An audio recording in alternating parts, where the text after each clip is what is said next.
country and say, I love Suriname. No matter where we go in Suriname, we want to stay. When you went out, come back to your country and say, I love Suriname. No matter where we go in Suriname, we want to stay. Sana, mi love it on there. Futu, I tami tampe, kumbati berija. No, I couldn't get sana. Yampanesi, English, Nacy, Bakabuba, Hindustani, Wala Mala Nawa. Hier is de basis, want hier is de zegen. Hier is die pressie, hier is die pressie. Hier komen antilomina à la pressie. Ja, je weet zelf, Utrecht zelf en die zak dat je viering het bloed spreekt zelf. Tappa bagajari, ja, jullie blij strak. Voetbal op straat, niets boven dak. Alsof je bier en TV de wit white strak. Lika tappa hoekoe, alsof je drie strak. Barbecue aroma, worst uit het bak en je weet hoe we doen is Suanogram. When you went out, come back to your country and say, I love Suriname. No matter when we come in Suriname, we want to stay. When you went out, come back to your country and say, I love Suriname. No matter when we come in Suriname, we want to stay. My boy, me love is Ranan, my link, my love is me trendy.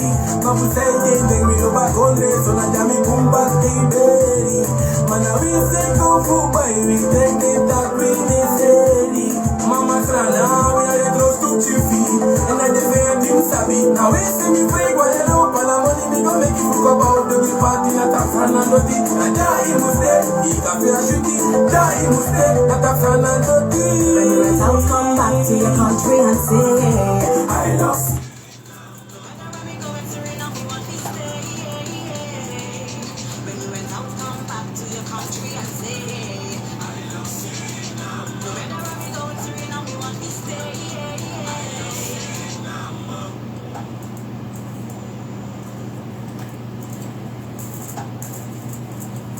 I want to say good evening, but it is not always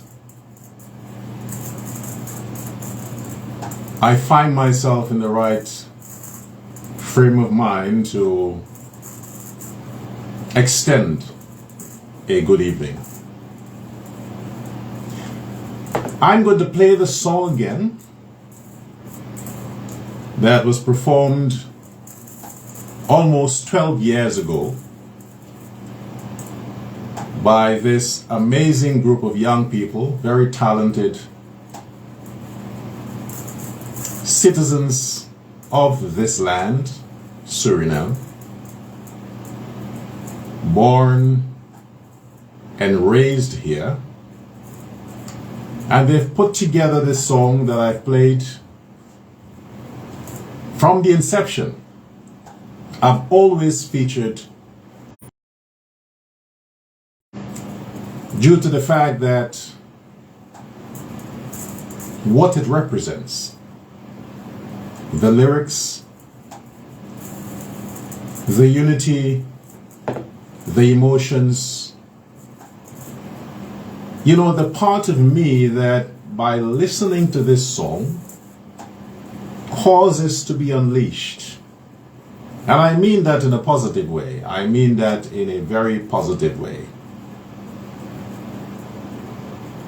Unfortunately, to my disappointment, I do not hear this song being played on the airwaves of the local radio stations, social media, not even on TikTok.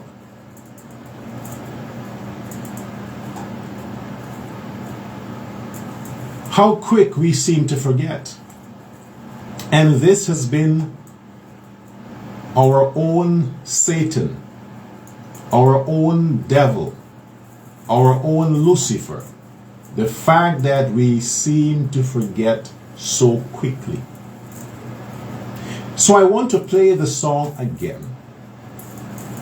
And for those of you who are listening, I invite you to listen to the song. Don't just hear the song. Don't just sing along to the lyrics, but listen to the song. Pay attention to what these singers are communicating to us.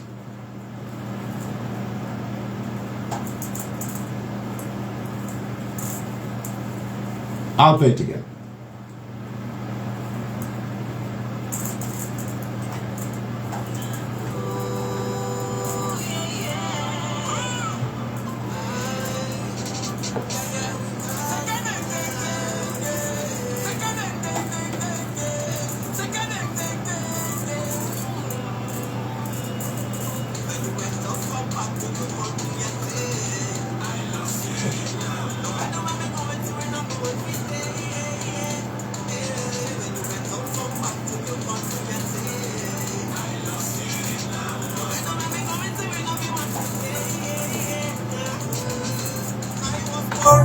That's why I love my country, Suriname. When you went up, come back to sweet Suriname.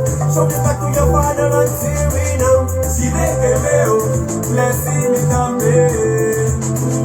Chile veo, ya so you también. Because no one country sweet, the way me country do. And because I love Suriname so much, it's reason enough to ask you. Chile veo, blessing me también.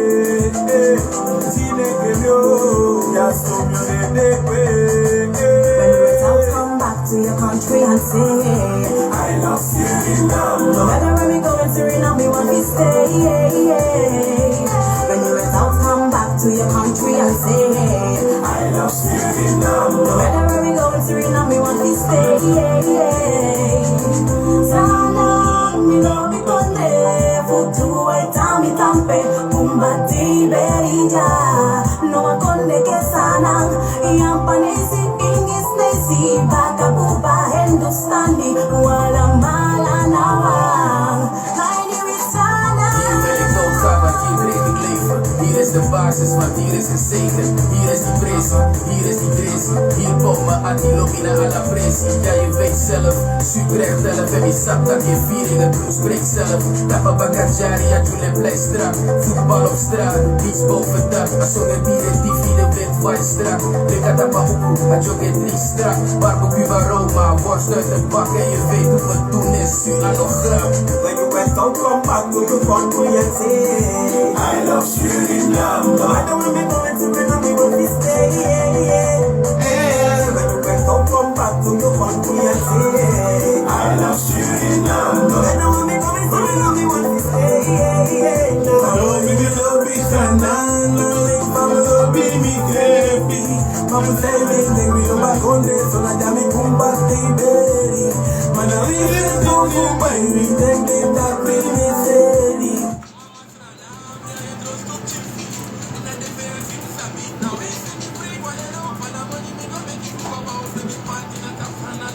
Giant was there. Giant was there. Here they come with me, you don't do and say, I love Suriname.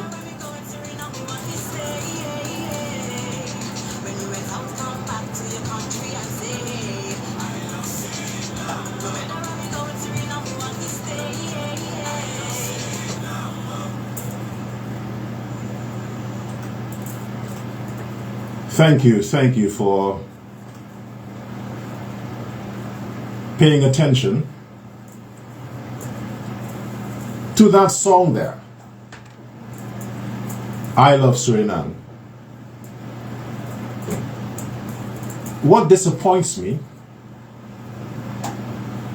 and I have to play the song because for me this song is a commercial. It is a reclame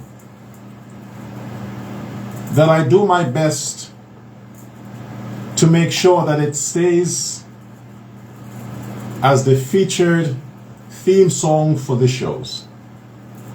To remind people that, hey, remember why you are still here in this land. Remember why you still profess to be a proud citizen of Suriname. Don't just express those sentiments as if you're telling a woman you love her because you want to sleep with her. Don't just say the things about I love Suriname because you want something from Suriname. We as human beings, we have this ability to play tricks with words. We confuse people. We corrupt the emotions of people. We exploit that side of others that are grounded in spiritual sentiment. So we say things to appeal to that good sense of people, just to exploit them, just to take advantage, just to win their trust, so that we can exploit them. But when it comes to us representing what we would have expressed, we chicken out. We shy away. We disgrace the very things we talk about and are often so arrogant about. Every day when I hear people saying they are so proud of Suriname, this is Onsa land. The sad thing is, these very people, these mensen, that praat zoveel over verliefd voor Suriname. They're hypocrites. They are hypocrites. They're two-faced people. They are bad for this country. The people who are often talking every day. Lobby for Suriname. Ik hou van mijn land. They are bloody hypocrites. Monkeying themselves and talking about how much love they have for Suriname. But they have love for what they can get out of Suriname. Exploiting the people and its resources for their own personal, selfish agenda. A disgraced bunch of people who often talk about how much love they have for Suriname. It is saddened in this time, in this age that we are living in. So much was done. We wanted the land back from the Dutch. We wanted independence. To show the Dutch, to show the colonialists, we can do the job. Was setting. We want to show them that we can do it better than them, that we have more love for this land than the colonialists, the colonizers. So we fought for independence. We want to be free from your interference. Let us manage our own affairs. Isn't that what we did? From then to now, what has happened? The colonizers are laughing and saying, look at these hypocrites, look at these fools. They wanted the land back. They could do a better job. No setting. But yet they're running to our land, the mainland, the motherland. They're running away to the motherland because they cannot stay in the land they fought for.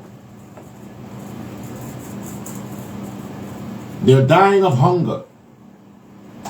Can't pay their bills. Can't feed their families. So they're going to the colonizers, to the people that they fought against, begging for handouts, begging for rescue. Why? And these are the same people who keep talking they love Suriname. What about Suriname do they love?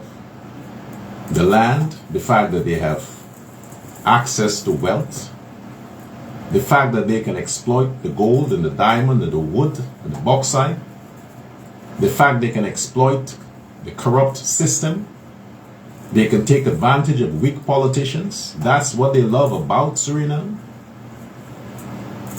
They love the fact that the majority of the citizens are ill-informed, uninformed. They are not aware of what's happening, easily tricked and fooled. That's what they love about this land. To exploit it.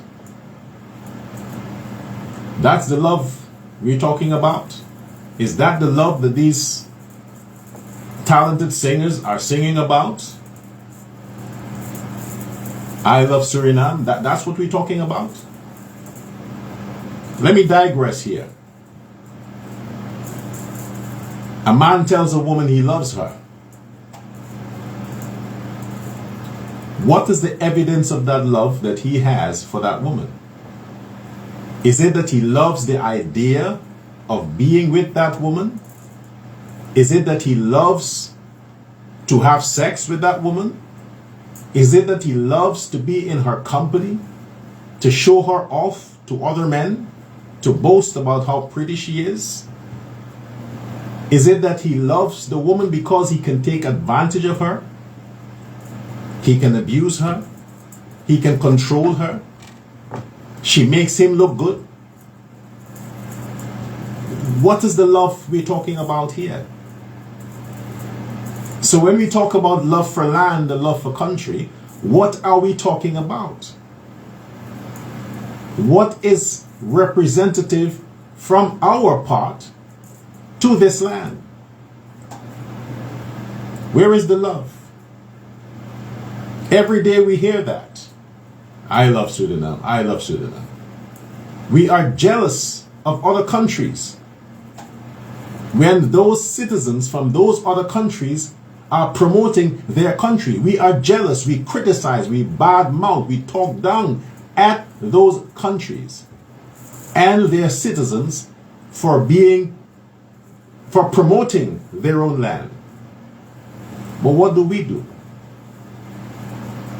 What do we do so that those who are watching from those very land that we are criticizing, that they can form an opinion that yes, these people are indeed proud of their land. When those foreigners come here, what is it they see? What do we want them to see so they can take back the report to say, yes, these people are a proud people. They love their country. They will do anything for their country. What? Where is the evidence? There is none. Zero. Only talk. That's all they do. Talk. Criticize. Talk. Zero actions. Nobody has love for country. The politicians, they rise up and they talk about what the other one is not doing and how they could do it better if they get a chance. And they get a chance and they just do worse than the one they were criticizing. Driven by the need to exploit the very country they claim to love. And the cycle continues. The cycle continues. Where is the love? I love Suriname. That's why they don't play the song. They play songs from other countries. How other people are talking about how they love their country. They're pushing those songs on the airwaves of Suriname radio. But they're not pushing the very songs that talks about love, patriotism, passion, care for this land. Those songs don't get airplay.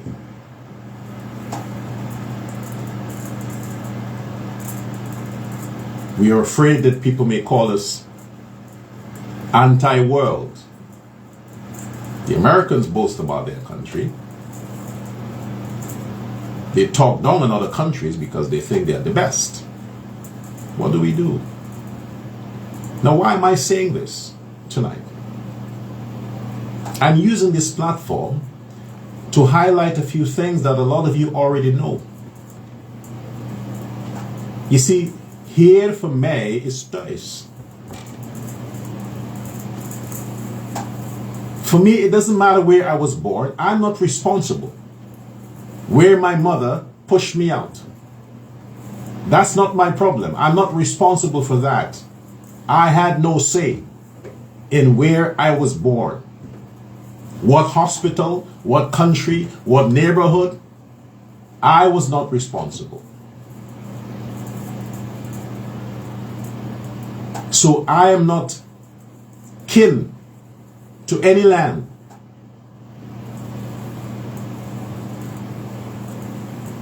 Home for me is where the heart is. I am here in Suriname for a while. My heart is here in Suriname. Here is home for me.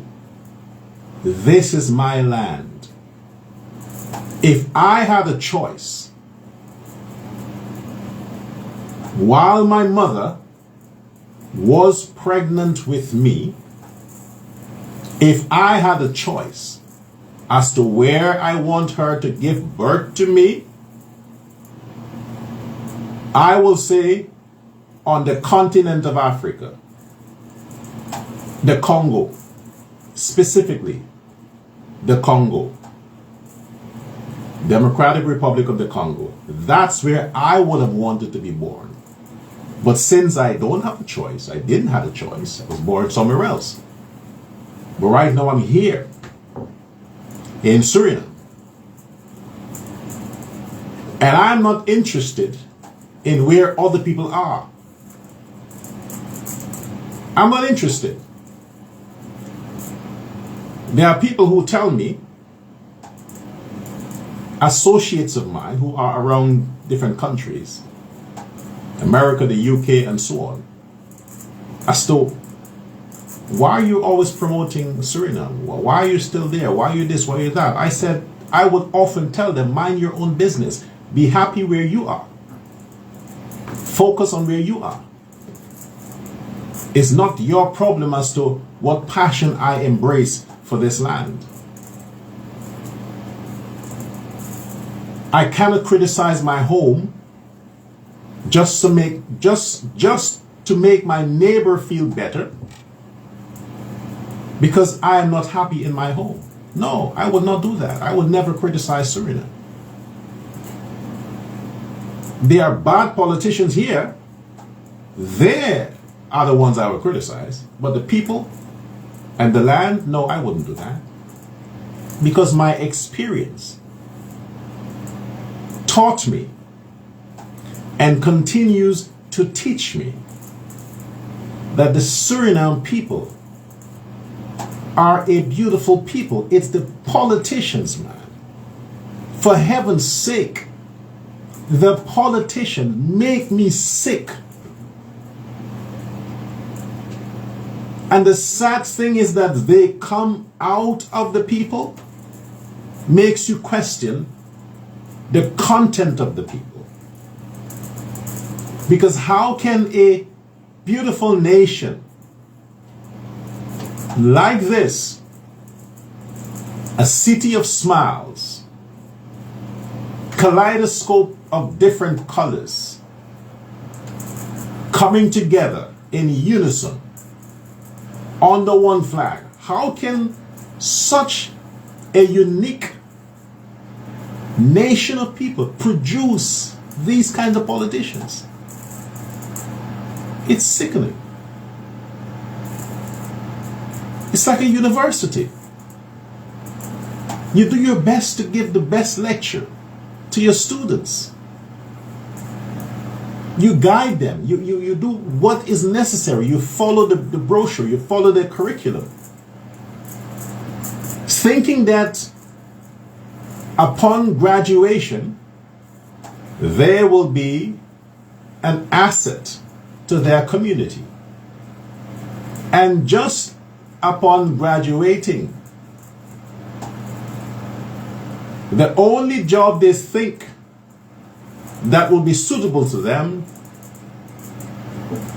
is becoming criminals.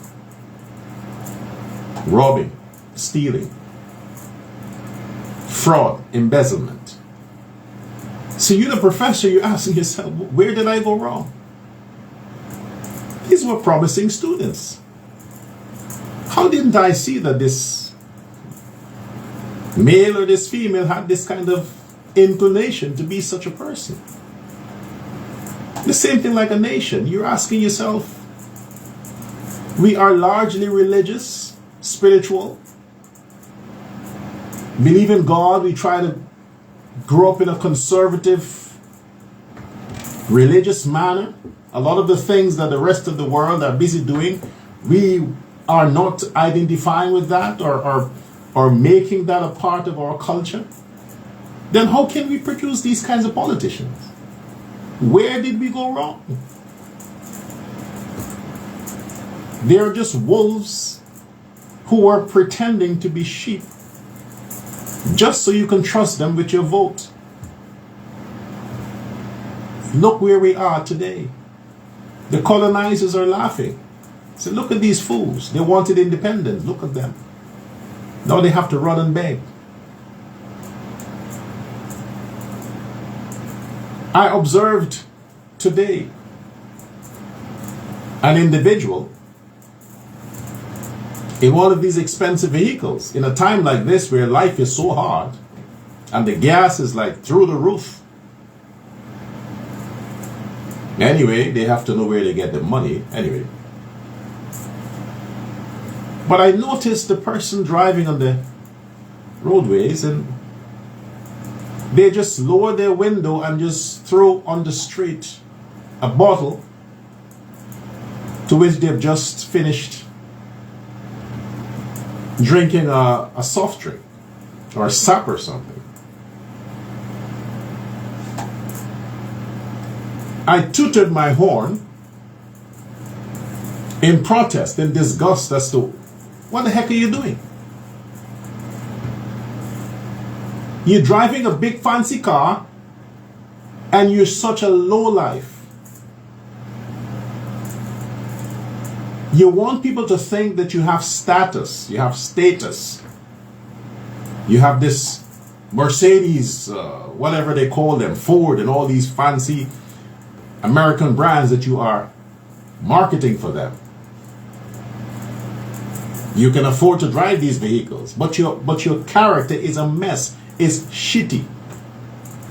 Your personality is terrible. You are a typical lowlife driving a high life car, dumping the garbage on the roadways.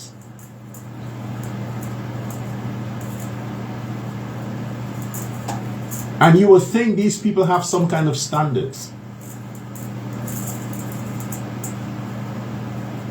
I was disgusted by it. Very disgusted. I said, look at this. And I assume they're the ones who talk about how much they love Suriname. And they are messing the place up. They're shitting all over the place with their garbage.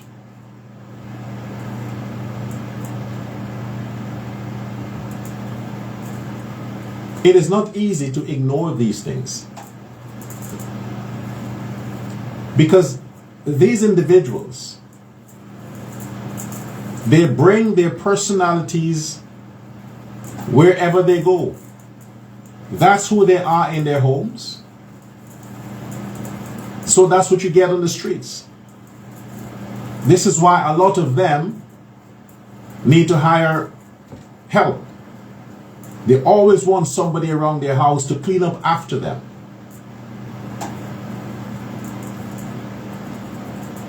Because they were raised so bad, so terrible.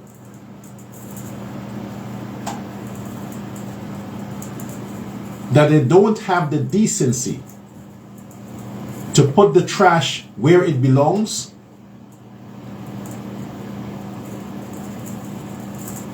So they want somebody else to pick up their trash. And they're supposed to be people who are classy. Low life. Typical low life. Scums.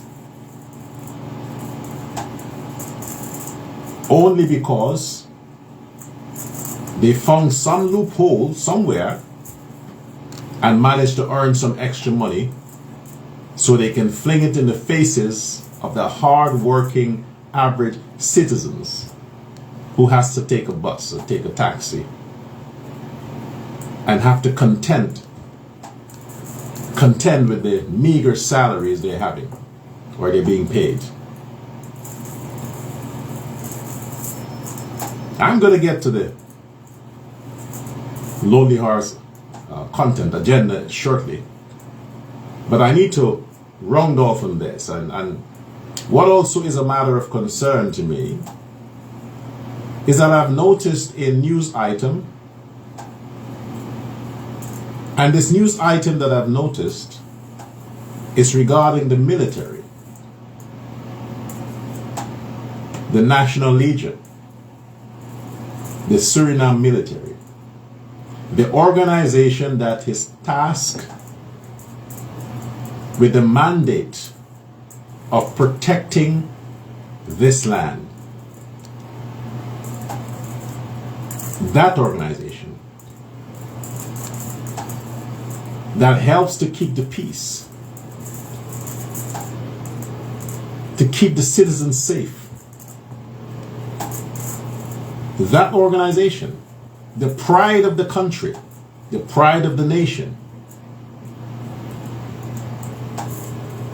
the military, the soldiers, who, if unfortunately has to take up arms, swear to defend the country with their life, that organization, I saw this very disgraceful, this troubling. It was painful to watch.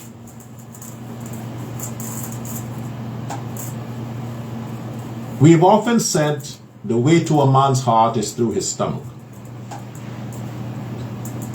So whatever you prepare for that man to win his heart and to keep his interest, it better be done to the highest standard.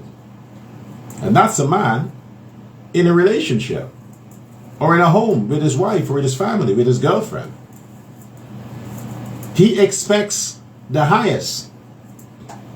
Most men, when they, and I'm telling me, not just most men, if I have to talk about myself, if I walk into my house and there's a pile of dishes, my entire evening is messed up. I often just do it myself. I just take care of it myself.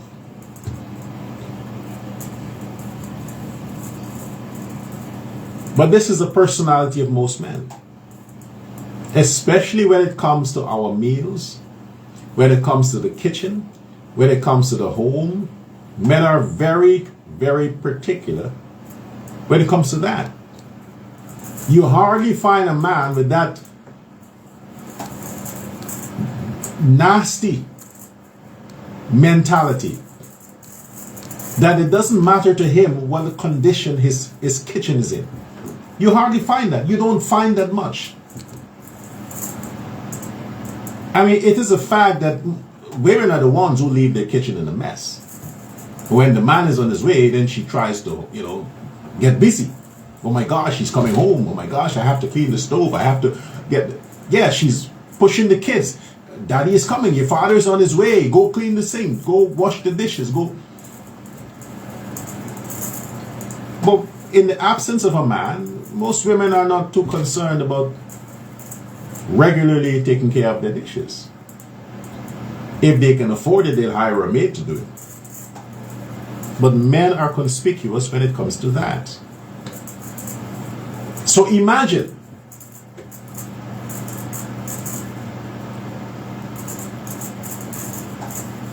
a public entity that is held in the highest esteem, like the military. This is not a private army or a security firm. This is the military of the country. The main base,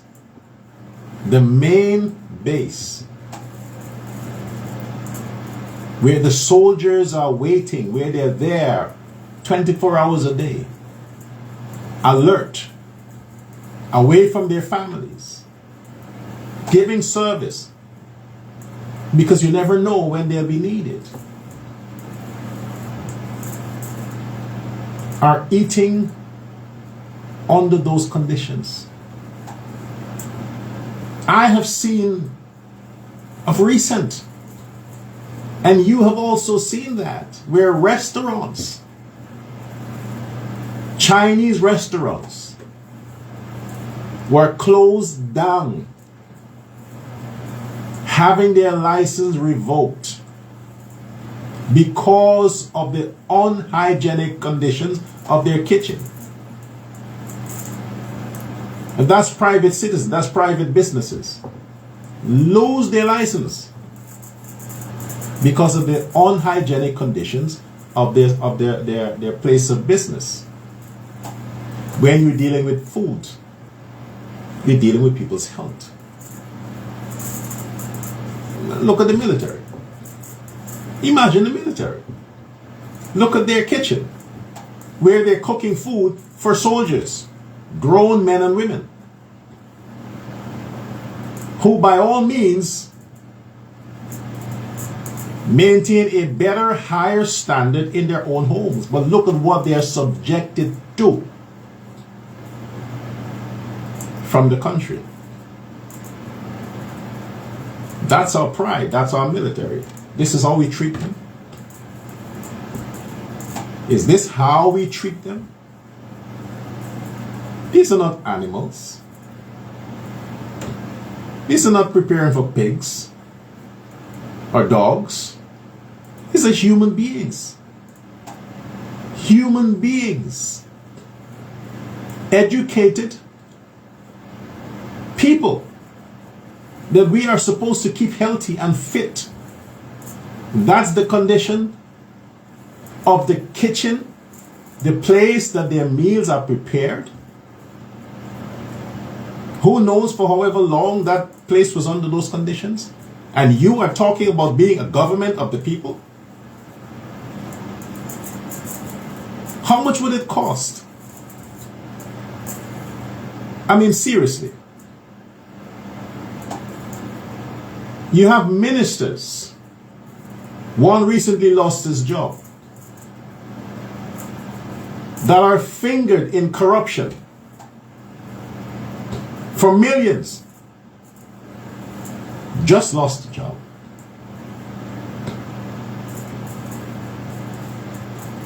One of their vehicles, how much is it? $30,000? One of their vehicles. I mean, all of this high increase just for them to eat more, get fatter, get lazier. How much would it cost to renovate that kitchen or mess hall for the military at Caserna? How much would it cost? I mean, do you really need a budget for that? You really need to go to the parliament and the parliament need to allocate funds just to renovate a kitchen? You're telling me you have to budget $1 million SRD? What's wrong with these people, man? Seriously.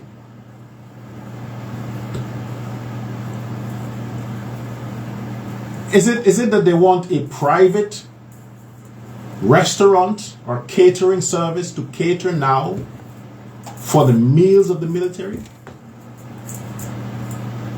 Because they are incapable of keeping their surroundings up to standard? I don't get, I can't fathom, I cannot, as an individual, I cannot fathom, I cannot comprehend the mentality of the politicians we have.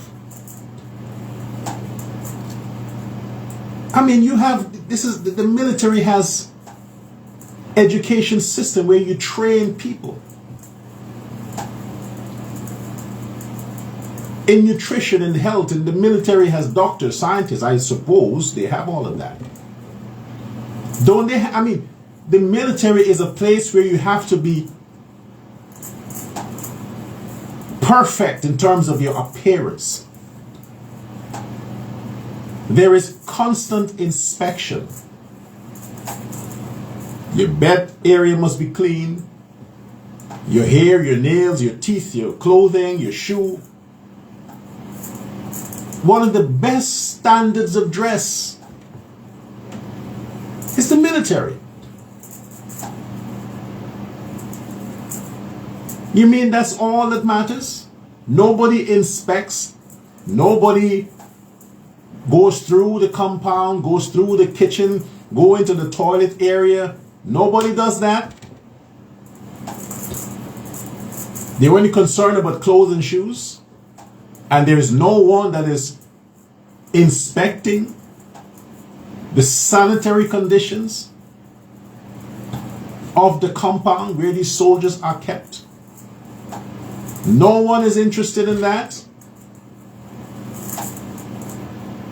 It's a public shame. The rest of the world saw that. Other countries saw that. How could you put your face out and stand before nations and talk about democracy, love for country, love for people, and you're treating your military like that? Like dogs. Look at the toilet. I mean, you have seen the pictures. You've seen the videos. You want to tell me that's fake? Why would the news, why would these news guys provide these items if it was not verified? Imagine the toilet. You have seen it. A lot of you have seen it. I've seen it. People from around the world have seen it. That's where these grown men go to relieve themselves, to defecate, to urinate, men and women. That's where they go.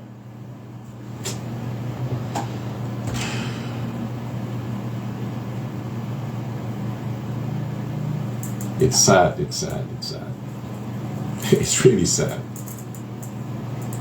It's really sad. Whoever is responsible, whoever, if you can fire a minister for being corrupt, the people who are responsible for making sure that these facilities are kept to the highest standard, they should be fired. And that thing should be addressed immediately, should be shut down, and renovation should begin immediately at the military base. Not next week. This is not a political thing. This is not for election votes. This is people's lives you're talking about. This is the pride of your country. The National Leger is Suriname's pride. It's a disgrace. Fix it. I love Suriname. Then show that you love your country, starting by taking care of your people. It is a disgrace. It's an ugly sight. You know, as a man, I really avoid when I to go to people's place and ask to use their facility, their washroom facility, because I'm thinking to myself that I'll be embarrassed if I ask someone to use their facility and I go there and it's a mess. I'll be embarrassed. I would be ashamed. I would.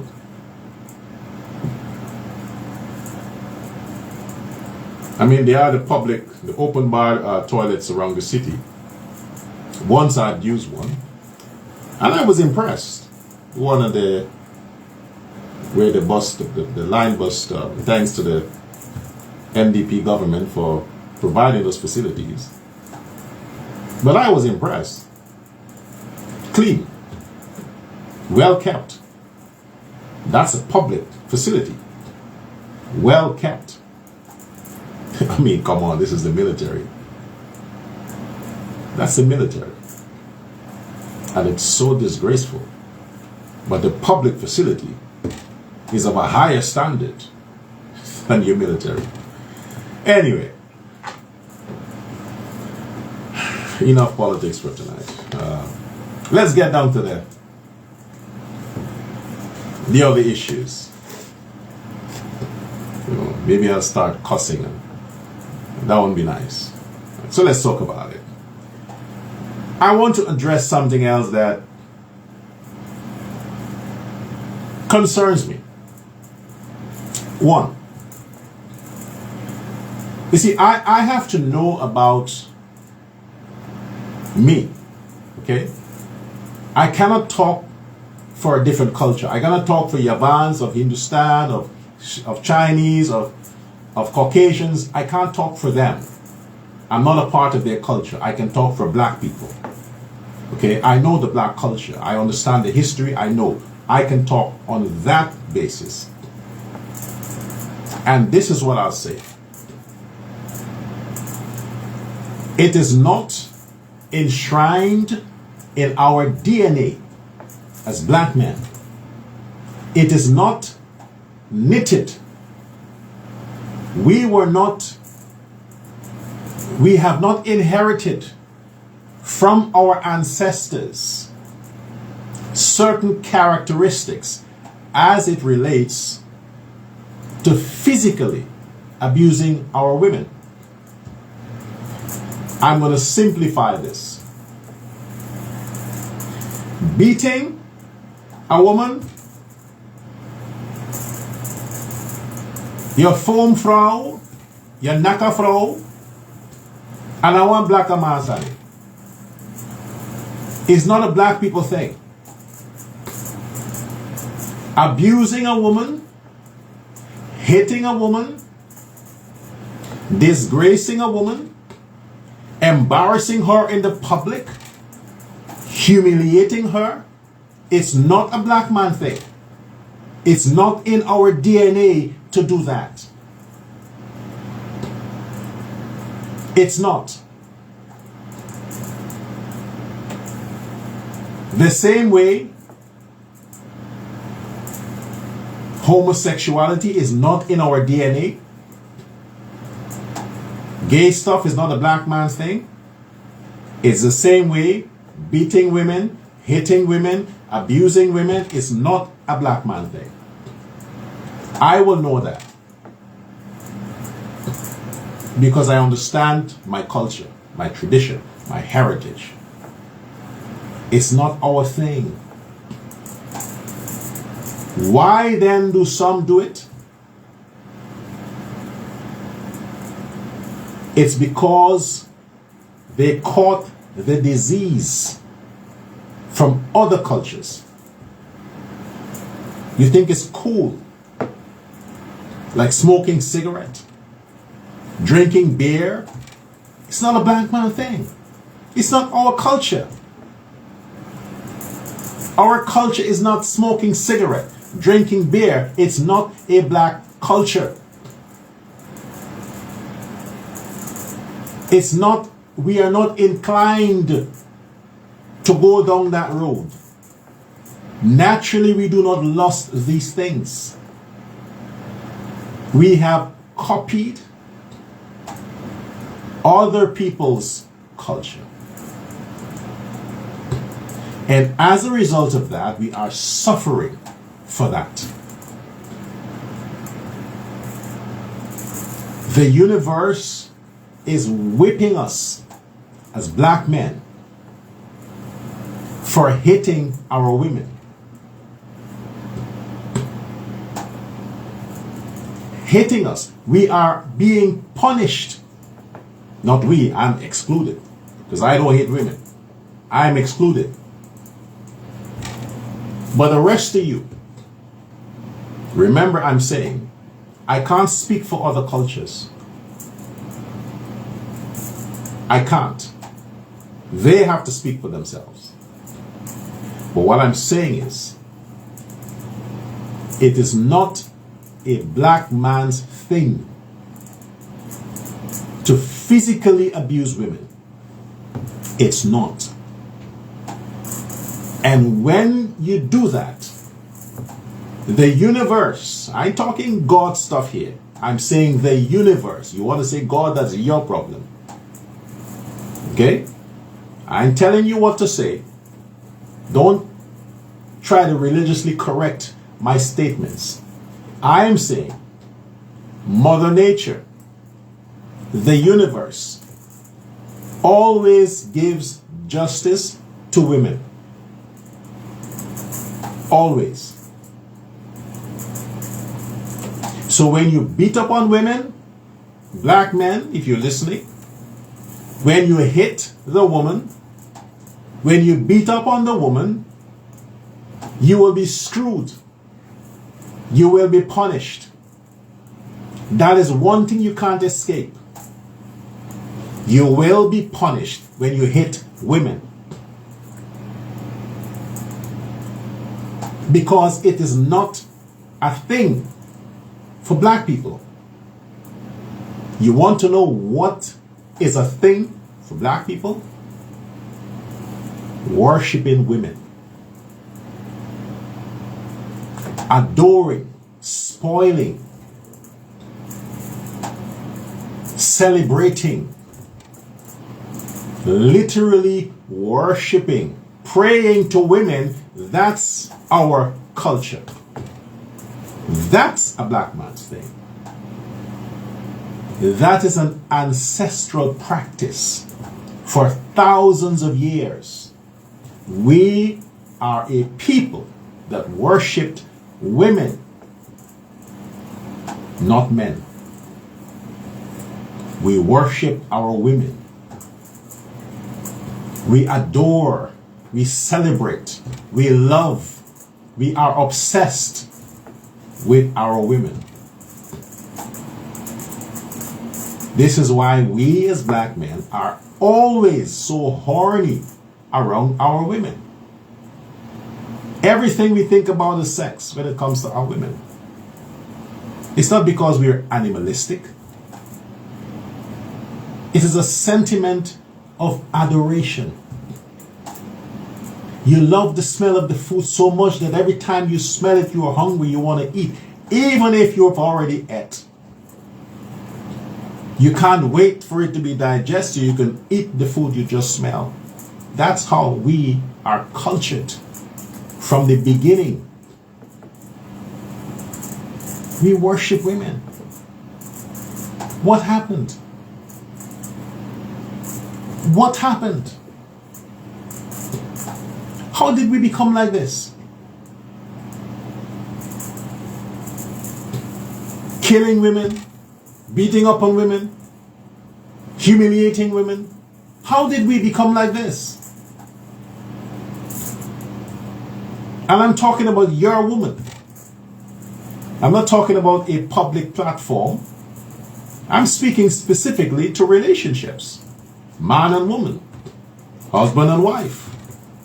That's what I'm talking about. In that context, I'm talking about it.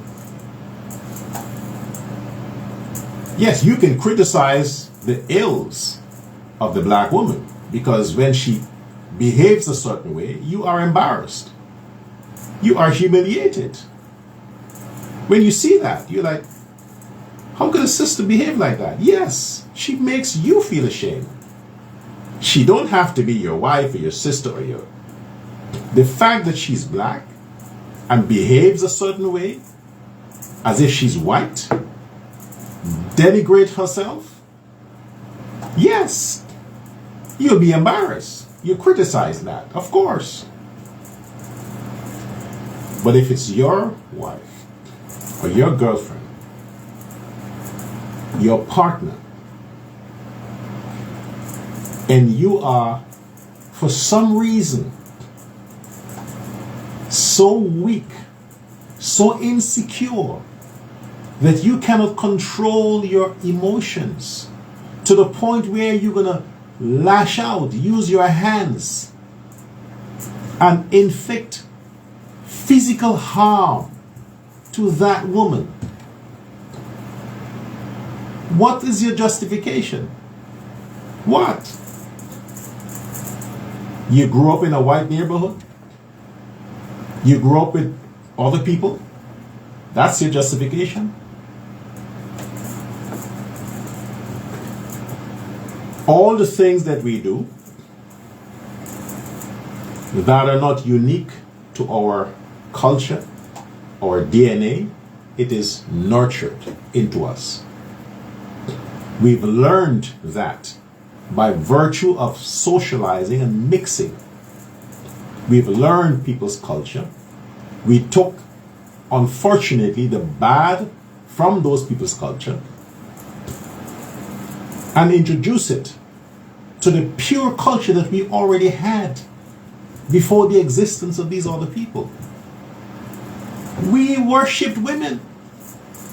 The gods of Africa were women before men were introduced to the throne. For thousands of years, women sat on the throne.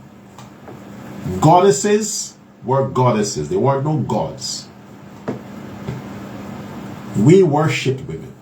That's why we couldn't get enough of them. We want 5 and 6 and 10. Because we worshipped.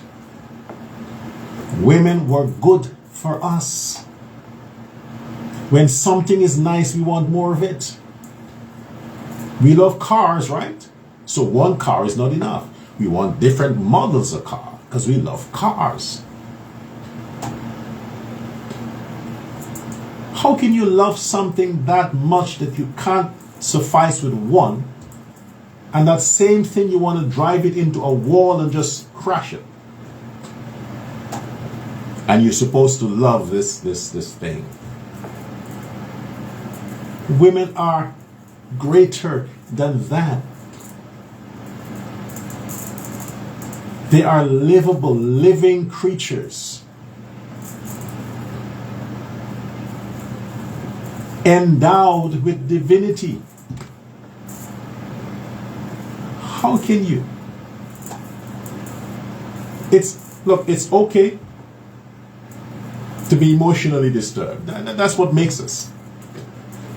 We have emotions. Emotions are there for a reason. We are born with that. That's the blood that balances us. Without emotions, we are cold. Without emotions, we are politicians, so to speak. Emotions makes us humans. We feel, we care. We get angry, but we get over it. So, we're defined by that. But like I said, and I want to remind you,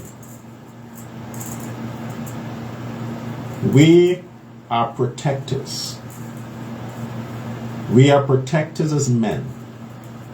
We protect those we love, those we need. If we see a row happening in the neighborhood, we want to part the fight. We want to protect people from themselves. That's our nature.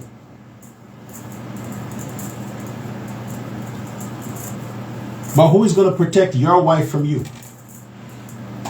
Your girlfriend or your partner from you? Who is going to protect her? You are the one who are mandated with that task to protect your partner from you, from yourself. And how do you do that? By showing her that you care. Enough that even if there's an issue, you don't have to use your hand, reach out your hand and hit her. I mean, come on, man. It's not a black thing. Brothers, I beg of you.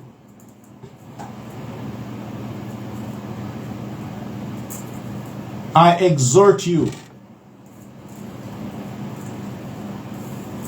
Love your woman with your actions. Don't hit. Let her talk. That's what they do. Let her talk. It's good. Let her become creative. Call you stuff, call you names. Let her do what she needs to do as a woman. Do what you do as a man and just ignore her. Don't pay attention. Because that is what real men do. Real men, as when I use the word real men, let me just spend some time here. Because a lot of the time we use the term. We talk about real men this and real men that and real men this. But what is real? Real is supposed to be something that's not fake. Something you can substantiate. Real is truth, is fact. That's real. If you're not real, then you're fake. So if a man is not a real man, then he's a fake man. And a fake man is just a boy who grew up too fast, thinking he's a man. That's what it is. It's an overgrown boy who used testosterone and used hormones to grow muscles and grow height and grow some beard. But his personality is still that of a 10-year-old or 12-year-old boy. That's when you're not a real man. But a real man is a man who was raised properly, with time, who matured, who have conquered his boyishness and have evolved to the stage of manhood. That's a real man. So what does a real man do? He listens, don't react. He don't respond. Real men are supposed to ignore women. You don't tell her to shut up. You shut up. You don't tell her to stop talking. You are the one who needs to not talk. You don't tell her to sit down. You are the one who sits. You don't tell her to chill. You're the one who chills. Everything you think that you need to tell her, that's what you should apply to yourself if and when you are a real man. Yeah, that's a real man. You do not do the opposite. Real men don't do those things. And more specifically, black men don't do those things. I want to reiterate, brothers, that term brothers, we invented that. It's a black term. It's a term of endearment, family, connection. We came up with that, brothers, to address each other. So brothers, I want to educate you. If you hit your woman, you're not a black man. if you curse out, if you are louder than your woman, you are not a black man. If you physically abuse, inflict wounds, hurt your woman, you are not a black man. I don't know what you are, but you're not a black man. You need to find whatever you identify as, but it's not black. Because that has nothing to do with being black. Abusing, hitting, misusing our women. Yes, sex, yeah. Horny, wanting the best quality, good food, a good home. Proud, of course. All of that. That's all we are. But we're not the devil. We are not Satan. We are not. We are children of our ancestors who were gods and goddesses, who were kings and queens. We are just their offspring. And we have to represent that. So if you find yourself doing things that are not unique to the culture, ask the question, where did you learn that? Look at your circle of friends. Look at what you entertain, what you look at, what you listen to, where you go. Check these places out. Check these things out and see what has influenced you to be this way. Because it's not unique to who you are. It's not. And you don't need a Bible to tell you how to be black. It's in your DNA. So if you need to go to church to learn how to take care of our women, you're not black. Because those things, those characteristics, those talents, we are born with, created with. But if you suppress it because you think it makes you look tough, when you can lash out on a woman, beat up on your woman, tell her to, hey, shut up, I'm talking, I'm the man, If that's what you think you need to do to prove a point, to who? You think she gives a darn about point you have to prove? You think by treating your woman that way, you would get her approval? You're the man? How many of you did that? Where is that relationship? It's no longer there. She left. So it didn't work, but yet you keep doing it. Don't take the negatives from your neighbor's house and introduce it to your house. Don't do that. That works for your neighbor. It doesn't work for you.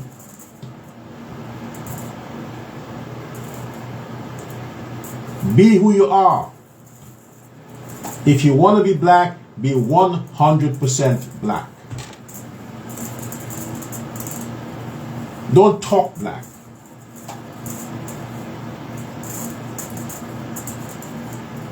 You have to act the way you talk. And the culture does not have any room for men abusing their women. I have no respect for a black man who hits his woman. No respect. You don't exist.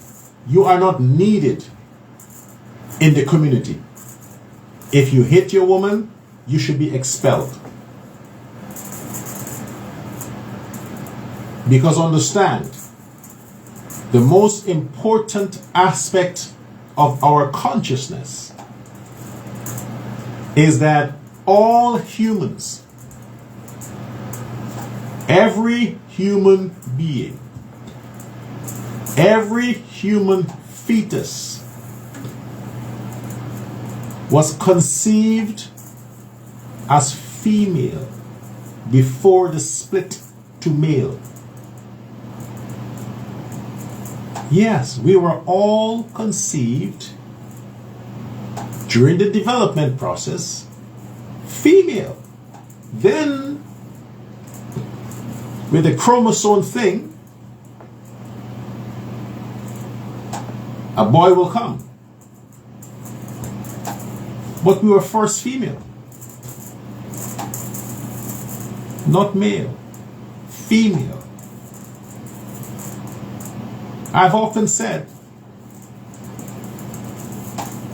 to me, God is a woman. Yeah, I've said that. I believe it. If you tell me, okay, can you prove it? I'll say to you, can you prove to me he's a man? But if you want me to prove to you that God is a woman, I can. But can you prove to me that God is a man? No, you can't. But you want me to prove to you that God is a woman? I can prove that. But you can't prove to me that he's a man. I know that you can't. Because the only proof you have is a book. I have. My evidence of God being a woman is not in a book. It's everywhere. Your evidence of God being a man, it's in a book written by men who were created by women. So, if God is a woman, when you hit your woman, don't you think you have a falling out with God? This is why the men who have a history of beating up on women, they always meet a terrible end. Always. No coincidence. Those women, most of them live to recover, but the men don't. So I'm saying here, specifically I spoke to black men. Now there are other men of different cultures that are listening. You must know what you identify as. I cannot say generally men should not hit on their women. I don't know what your culture is. Maybe your culture allows you to do that. And it's okay with your culture. Maybe your woman understands that her man has a right to hit her in your culture. So who am I, an outsider, to force my idea on you to say, hey, no, I don't think you should hit your woman, when that's how you were raised. That's what your culture says. I'm that dumb to try to change your upbringing just because I'm not convicted that way. So I can only talk to black men because I know that it's not a black thing to hit the woman. It's not. If you do it, you're not a black man. That's it, period. Secondly, how can you, as a man, you're living with your woman, your wife, and she has to literally,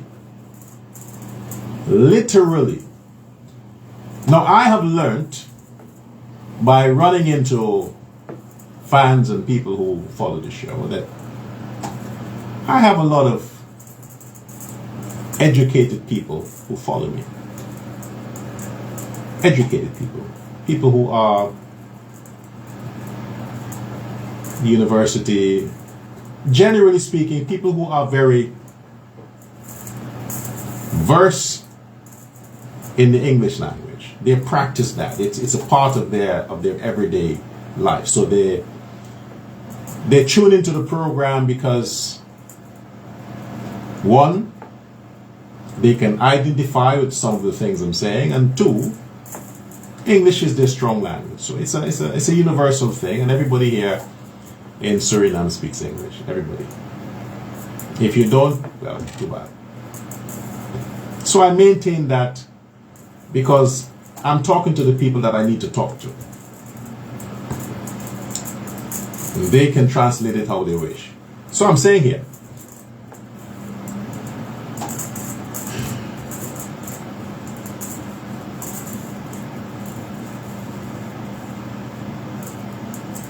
you're married.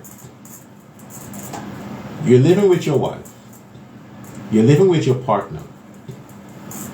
You're living with your girlfriend. Or you have a girlfriend. You're in a relationship. Let's just put it that way. You're a man.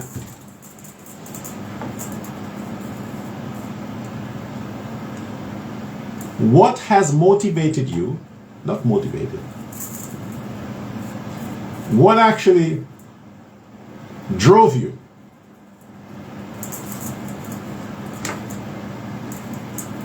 to get involved with that woman is sexual interest in that woman. Any man who says, no, initially I wanted to get to know her, come on, cut the crap. You want to get to know her sexually. In the process of that, you found out that she's more than just her vagina. She's much more than that. She's smart, talented. You know, you discovered that, okay, you know what? I kind of like her too. The sex is good, but I like her. So you ended up staying. You develop something, you make something out of it. Initially, it was the sex. And while it's a fact that the first time a man has sex with a woman is the only time he will enjoy that woman, every other time after that, he is looking to repeat the experience of the first time. So he becomes addicted to the idea of wanting to relive that first impression, which never happens. So after a while, most men get bored. They don't call back, they start behaving difficult, they're absent, they ignore the woman because the sex gets boring and they're like, same old same. They want to try something else. Unfortunately, ladies, that's just one of the side effects of being a man. Negative side effects of being a man. Unfortunately, that's what it is. However, what I want these guys to understand, while you get bored, after a while, 3 times, I'll give it that, 3 times. After 3 times, he gets bored. Especially if he's living with that woman. He gets bored. Same shit. She don't. The more you have sex with your woman, the closer she becomes, she grows to you, and the more she wants attention from you. That attention often translates into sex. So while you are thinking of ways to avoid her sexually, she is busy worrying why you're avoiding her, why you don't want her, why she has to beg you, why she has to fight with you. She's thinking, what is it? Am I getting too fat? Am I smelling? Did I do something wrong? Because she wants more of you. While you are thinking to give less. So, how is it, as a man, when you wonder, you couldn't wait to get into her pants? You couldn't wait to see her naked. You were so desperate and in a hurry that the first time you weren't even inside her properly and you fired. Klaar komen. Not even halfway in. The excitement of wanting to go in her vagina. You touch it, you felt it, and like, wow, that's it. Oh, honey, sorry, I don't know. This is not. This don't happen often. I'll do better next time. So next time you drank something, just so that you wouldn't. But she didn't mind. She might have been disappointed, but she didn't mind because she came to you a second time, and the third and fourth. You think it's because she's worried about you coming fast or coming to the minute? No, the more she submitted to you, the more she submitted to you, and the more you release yourself to her, the more she wanted you. That's not the time to start playing hard to get. So when you live with your wife or your girlfriend or your partner, you have a regular relationship with a woman, and she has to literally beg you for sex. Something is wrong with you. And before you think I'm going to prejudge you here, prematurely judge you, I know there are times it happens to me too. Trust me, I think I'm the best to talk on this issue because I've had a lot of experiences with a woman's mouth. A lot of experiences. I can write a book of books. My whole show is based on that. But I understand. You cannot tame a woman's tongue. I got that from a very young age. I understood that. I understood. You can't. So yes, there are times when the woman may say stuff that I take offense based on what she said. But then I'm thinking to myself, I don't have to talk to her to give my penis some attention. Yeah, she pissed me off, of course. But her vagina didn't piss me off. Why should I punish my penis because of something her mouth said? And then again, whatever she said with her mouth, I was responsible because something I would have said or done. So either way, it's my fault. And yeah, in that respect, ladies, the man is always wrong. You're right. Because women don't just say stuff. They react to what we do, we say. So the thing is, there is nothing the woman can say that would make me so crazy, so upset that I'm going to refuse her sex. Me? Professor Love, are you kidding me? That's all I think about. I think about sex more than I think about money. I'm serious. And I'm going to say no to a woman because she says something to piss me off? Are you crazy? Now, so what a woman wants to know, and a lot of women want to know, is why would their husband refuse? And I'm not talking about refuse 1 week. This case I'm talking about right now, it's 3 months. 3 months. He refused. And she caught him once during the 3 months masturbating. Now, how do you think that woman would feel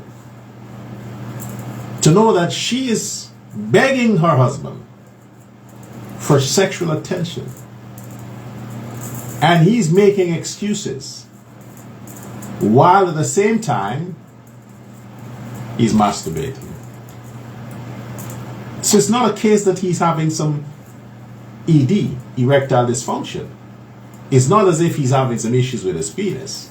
He's masturbating. But he doesn't want to have sex with a woman, his wife. No, I cannot say why.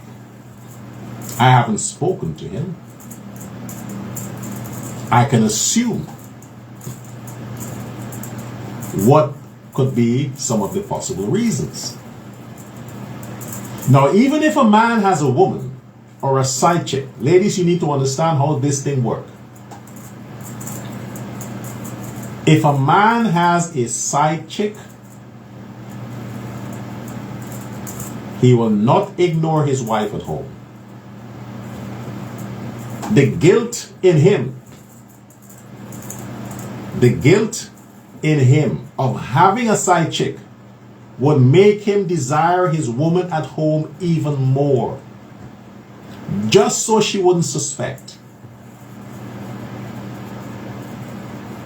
If a woman has a man on the side, more often than not, she doesn't want the husband at home. She avoids the husband. Because women by nature can't share. It's hard. They can't share. It's not that easy.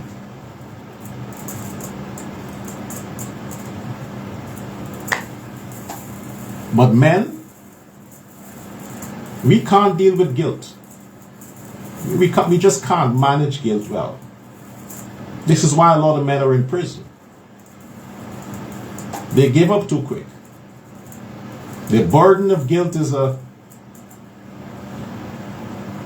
just give up themselves. Women hold out forever. Men can't.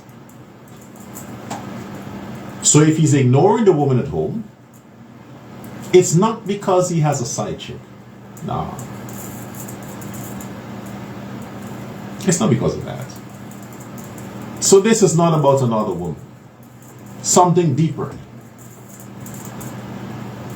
And here is what I will come up with. Okay, this is a synopsis of what could be the reason. One, most men unfortunately have ego issues. You know, this whole arrogant thing is that, hey, I'm the boss, I'm the man, I'm the king, So they always want a certain amount of reverence coming from the woman to keep them in their high places. So if you often talk down at the man, you insult him, you say things to him with your words to make him feel emasculated. It could be sometimes the way you carry yourself. Maybe he doesn't like the way you dress. Maybe he doesn't like the way you socialize. He may have talked about it, but nothing comes out of his conversation. You said to him, I'm my own woman, I do what I want. He's going to hold that in his heart. He's going to hold that. And that will affect the way he sees you. That's going to affect the attraction, the sexual attraction between you and him. Because he's thinking to himself, she's disrespectful. Maybe she has another guy. Maybe she's messing around with other people. Why would I want to be with her? Even if it's your wife or your girlfriend. It's a turn off. So even when you pressure him or you beg him for sex, in his mind, you're just patronizing him out of your guilt. So some men would prefer to avoid the woman because a man, most men cannot just have sex. There must be an attraction there. So if he's not attracted to the woman anymore, that will interfere with his sexual interest in her. Yes, he could be a great father, good provider in the home, taking care of things, but that sexual attraction is no longer there. And it's not always about her looks. It's about what comes out of her mouth, the way she treats him. You see, the sad thing is, a lot of mothers spoil their boys. The way the mothers raise their boy children, they raise them in a certain way. They define the boy, they define their sons. So it is hard for another woman to compete with that. So when he gets his wife, or he gets a woman, there is a part of him that wants that same nurturing, that same motherly touch that he's used to or was used to from his mother. But when his woman treats him like a man, he pulls into a corner and becomes protective. Because like, hey, she doesn't see me. He doesn't understand that, hey, that's not your mother.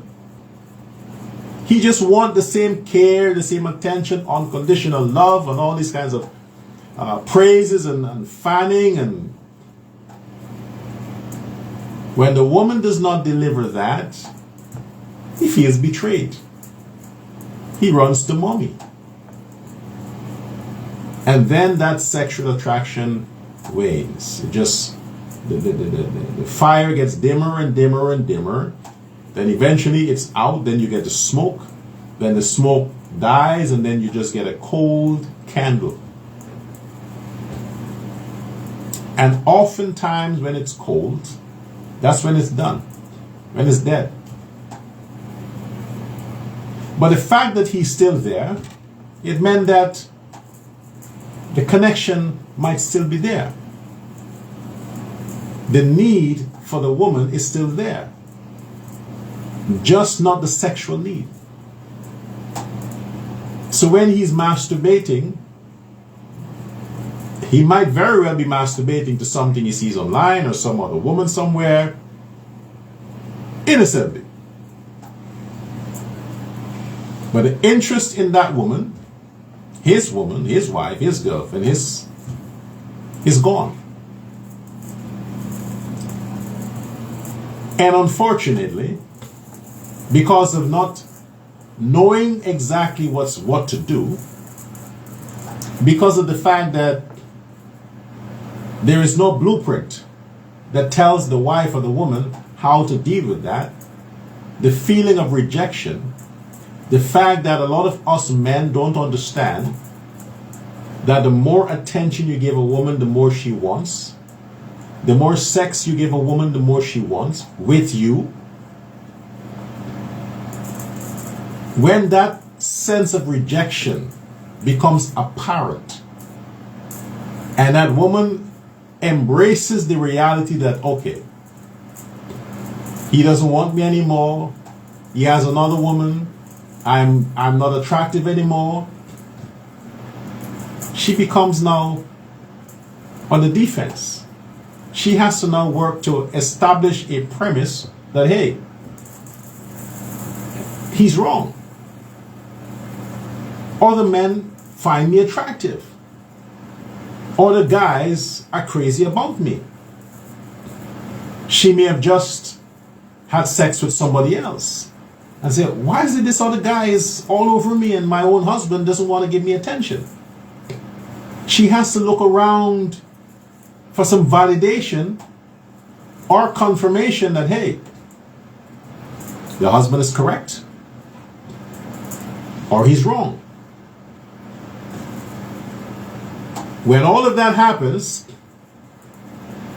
that's the beginning of the end. She realizes that is not what he thinks. Then he realizes that she's no longer pursuing him for sex. Maybe she's getting it elsewhere. And some men, that's the excuse they want. To say, well, this is my cue to leave. So I'm trying to simplify that to establish a base, to say, hey, whatever it is, both individuals need to take responsibility. The woman is not just going to say stuff to offend you, unless you first offended her, somewhere or the other. You have to do it first. So when that happens, when you realize that she may have said something, instead of keeping the focus on her and the fact that she's disrespectful, pause for a moment and try to internalize those questions. What have I done? What have I said? And you'll realize that you were the fault. She just responded to you. Women are reactional.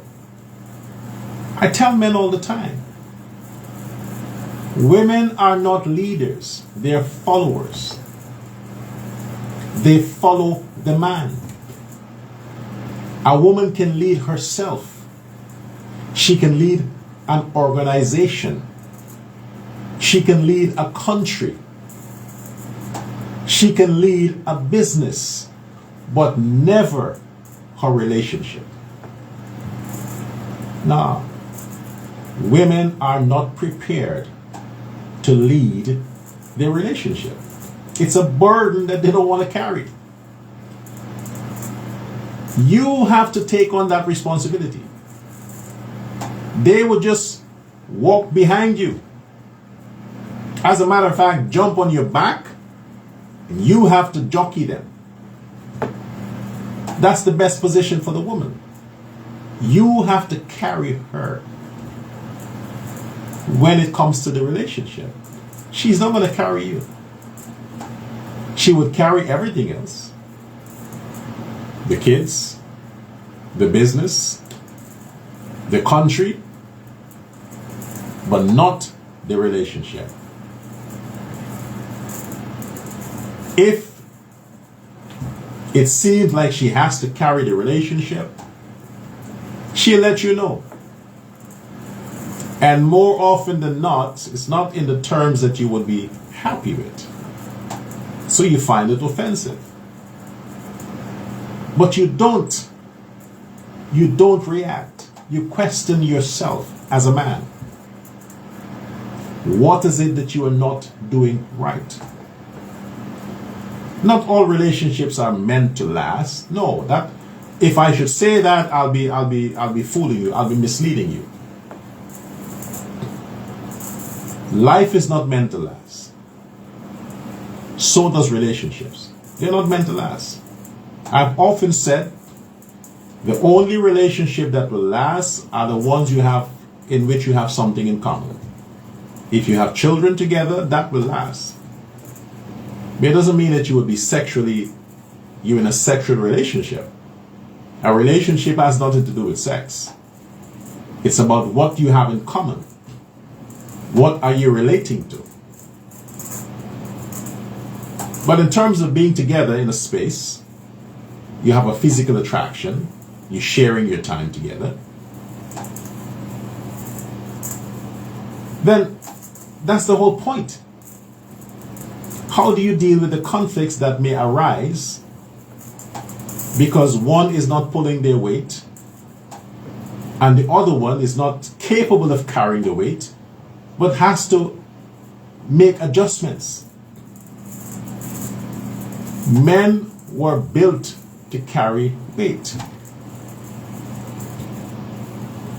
Men were built to carry burdens. That's in our DNA. We were built that way. Women were not built that way. They were not.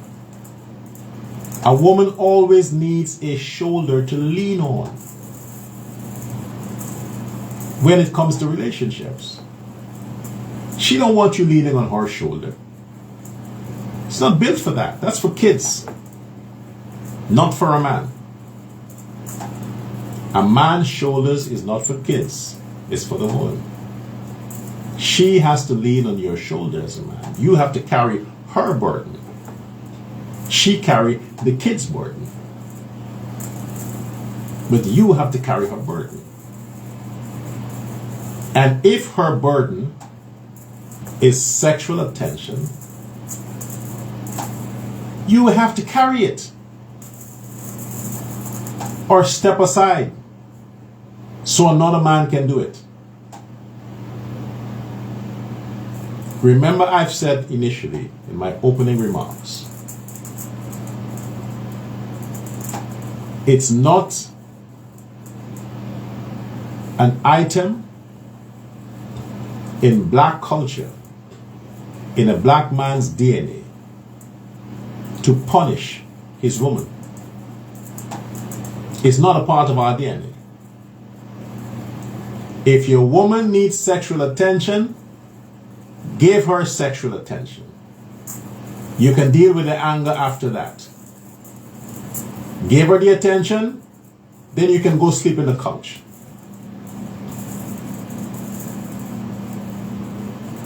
If she needs it, you give it. 3 months is too long to deny your woman sexual attention. It is too long. It's not a case whereby she just gave birth to a child and you have to wait 3 months. It's a case whereby she's coming after you. She's asking you, begging you for sex. You have any idea how humiliating that is? Fellas, do you have any idea how humiliating it is for a woman to ask a man for sex? Like I said, I'm the expert. I have the experience. And I can tell you, for a woman to ask for sex, it has to be something freaky, funny. She just want to get her freak on. She's like, she wants to piss you off. But to do it routinely, because she don't have a choice, because you are not coming after her. No woman asks men for sex. I'm telling you. I'm talking about prostitutes who are selling their time. If a woman wants sex, she makes herself available. You get the message. You know. She don't have to say it with her mouth. You know. Body language. You can accommodate that. But if she's saying it with her mouth, can we have sex, please? I'm horny, please. I need somebody, please. That's the last straw. That's the end of the road. That is the lowest of the lowest you can bring that woman. Where she has to tell you with her words, and you're living in the same freaking house. This is not a distance where you have to take a plane or a taxi or you have to take a bus. And no, you're living in the same house. You're sleeping in the same bed, next to each other. Are you kidding me?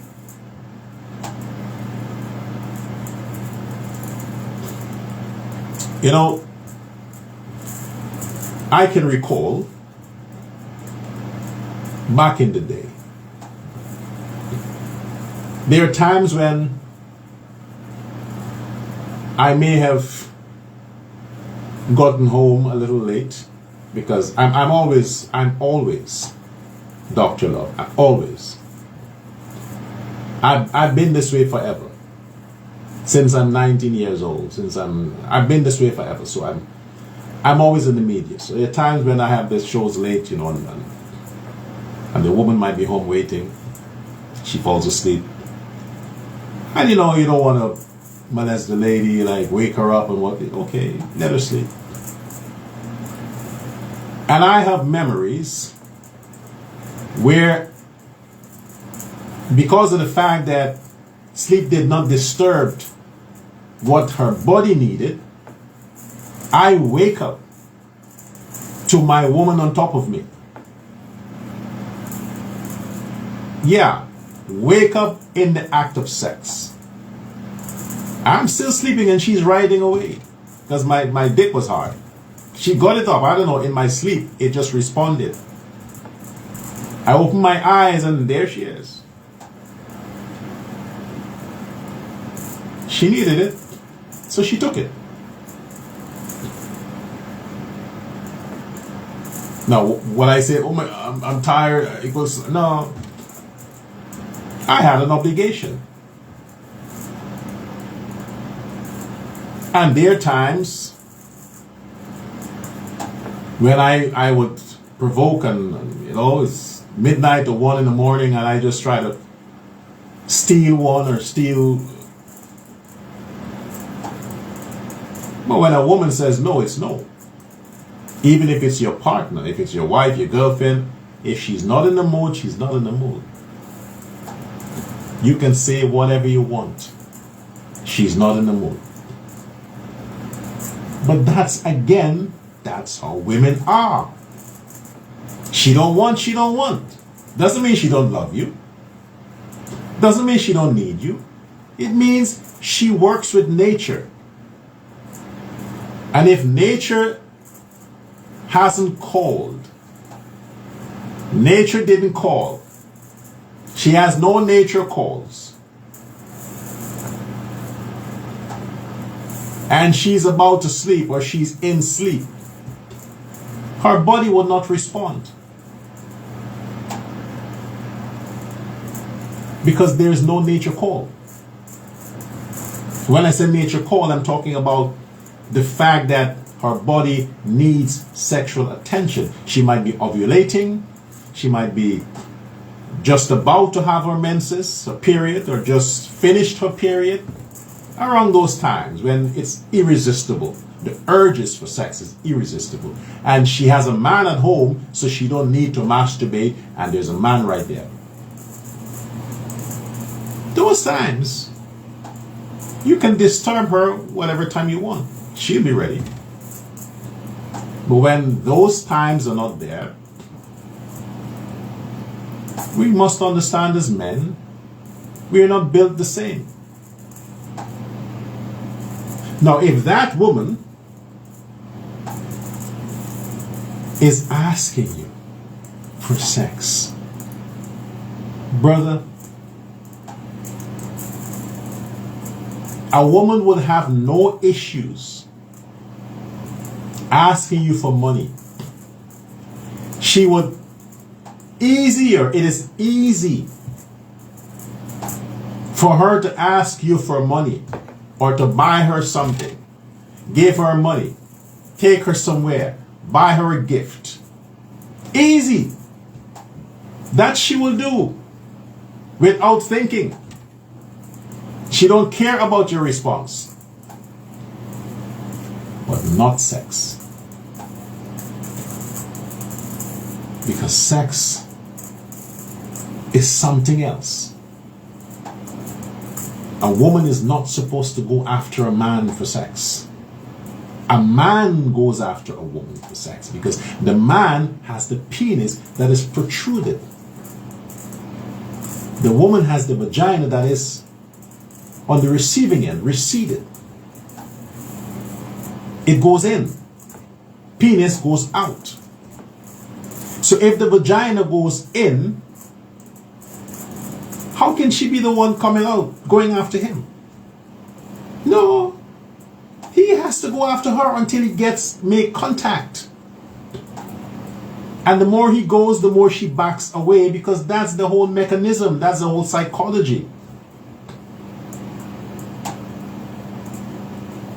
She pulls away, he pushes forward. Until she's braced in the back, her back is against the wall, she can't go any further. Then she opens her legs and allow him to enter. That's the whole system, the anatomy of sex, man and woman. The vagina cannot change position and become a penis and go after the man. It can't. So if your wife has to beg you for sex, you are ridiculous as a man. It means you have the vagina, she got the dick, you got the pussy.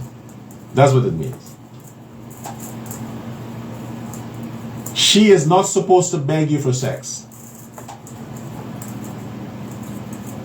She's not. With her words. If you're angry, get it over. Close your eyes and have sex with a woman if you don't want to see her because you're angry. That's men. When we're angry, they want to see her face. Because you make me angry, I don't want to see your face. I'm like, oh no. Okay, blindfold yourself. Close your eyes and imagine somebody else. But fuck the woman. Have sex with her. And after that, all that toxic anger will go. Don't have it as a barrier to starve your partner.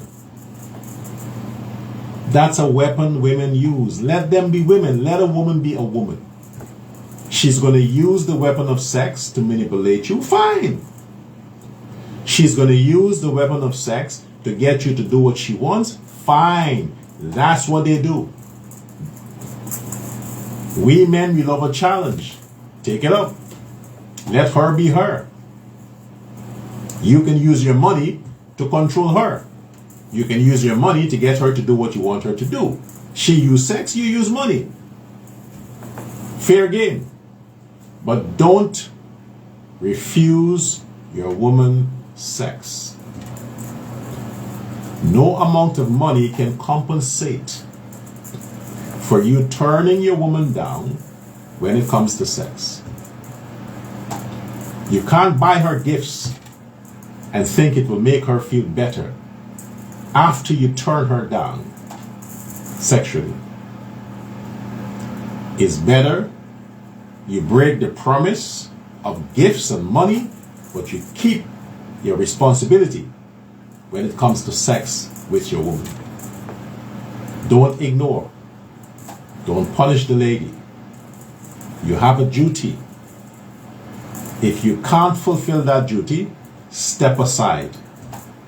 There are lots of horny men that are looking at your woman. And they would love to help you out. A lot of guys. So when you're saying no to her, somebody's waiting there for her to get mad enough, angry enough to say, you know what, fuck it, I'm done. I'm going to go with this guy. A lot of guys are waiting. So step aside so she can get the attention that she needs. If you don't want to step aside, when your woman wants to have sex, give it. If you are too tired, let her do the job. If for some reason you're having problems with the penis, use your tongue. She don't care. She just wants sex. She wants a release. She wants orgasm. So if the penis is not fulfilling that request, use your tongue. It's better. Then you don't have to look at her face. You look at the vagina. You look there. That's where you see.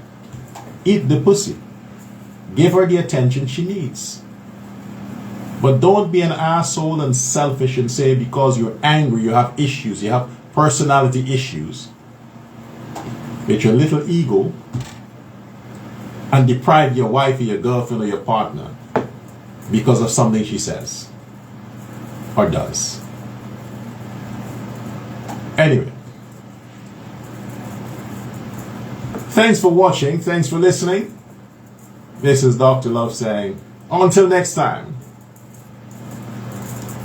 Now I'll ask you, pray for yourself, pray for your country. It's a beautiful land, beautiful people. And if you're still awake, pray for me too. Until next time, have a pleasant rest of your night, and I'll see you again. Goodbye.